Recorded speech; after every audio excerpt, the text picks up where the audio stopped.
আগামী দশকগুলোতে কেবল সেই দেশগুলোই সফল হবে না যাদের জনসংখ্যা সবচেয়ে তরুণ, বরং তারাই এগিয়ে যাবে যারা সব প্রজন্মের পূর্ণ সম্ভাবনাকে কাজে লাগাতে পারবে। এমন মন্তব্য করেছেন প্রধানমন্ত্রী স্বাস্থ্য বিষয়ক বিশেষ সহকারী doctor S M. Ziauddin Haider. World economic ফোরামের সুস্থ দীর্ঘায়ু কর্মধারার উদ্বোধনী অনুষ্ঠানে এসব কথা বলেন তিনি। স্বাস্থ্যসেবাকে প্রবীণ বান্ধব হিসেবে গড়ে তোলার উপরও জোর দেন প্রধানমন্ত্রীর এই বিশেষ সহকারী।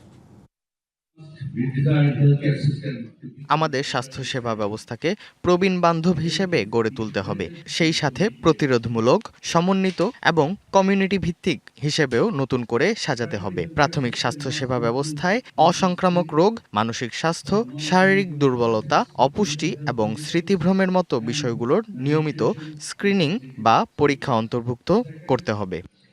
ঈদ আসবে, সাথে ক্যাশব্যাকও আসবে। নিজের বা প্রিয়জনের জন্য কেনাকাটায় এবারও নগদ পেমেন্টে পাচ্ছেন দারুণ ক্যাশব্যাক। তাই যাই কিনুন, পেমেন্ট করুন নগদে।